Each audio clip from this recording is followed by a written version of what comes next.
June నెల కోసం YCP కార్యకర్తలందరూ ఎదురు చూస్తున్నారు. ఎందుకంటే జగన్మోహన్ రెడ్డి జూన్ నెల నుంచి ప్రభుత్వంపై నిరసన కార్యక్రమాలకు పిలుపునిచ్చారు. మొత్తం అందరూ రోడ్డు మీదకి రావాలి అన్నారు. రాష్ట్రంలో కూటమి ప్రభుత్వం ఏర్పాటై జూన్ నాటికి ఏడాది పూర్తవుతున్న నేపథ్యంలో ప్రభుత్వ వైఫల్యాలపై అదే నెలలో రాష్ట్ర స్థాయిలో నిరసన కార్యక్రమాన్ని చేపట్టాలి అంటూ జగన్మోహన్ రెడ్డి గారు పిలుపునిచ్చారు. చంద్రబాబు చేస్తున్న విధ్వంసం అంతా ఇంత కాదు, విద్య, వైద్యం, వ్యవసాయం లాంటి అన్ని రంగాల్లోనూ విధ్వంసమే కొనసాగుతుంది. ఆయన ప్రభుత్వం పూర్తిగా వైఫల్యం చెందుతుంది. రాష్ట్రంలో రెడ్ బుక్ రాజ్యాంగం అమలవుతోంది అంటూ కీలక వ్యాఖ్యలు చేస్తూ ప్రస్తుత పరిస్థితి మీద అలాగే ప్రభుత్వ పనితీరు మీద జగన్మోహన్ రెడ్డి నిప్పులు జరిగారు. అయితే మొత్తానికి ఏంటంటే ఒక ఏడాది అయితే కానీ ఇప్పుడు జగన్మోహన్ రెడ్డి గారు రోడ్డు ఎక్కడానికి రెడీ అవ్వట్లేదు. వాస్తవానికి ఇంతకుముందు హనీమూన్ పీరియడ్ 6 నెలలు అన్నారు.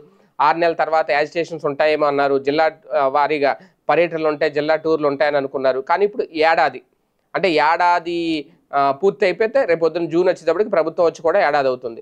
ఈ ఏడాదిలో ఏం చేశారు, ఏం చేయలేదు, ఏం చెయ్యాలి అనే దానికి సంబంధించి ఇప్పుడు ప్రజల్లోకి అయితే వెళ్ళబోతున్నారు. ఇందుకు కసరత్తు మొదలు పెట్టారు. మొత్తం వైసీపీ క్యాడర్ను కూడా సిద్ధం చేస్తున్నారు. బూత్ లెవెల్లో కమిటీలు కూడా వేయబోతున్నారు. మొత్తం పార్టీని పటిష్టపరచడంతో పాటు మొత్తం యుద్ధానికి సైనికులను అయితే సిద్ధం చేస్తున్నారు జగన్.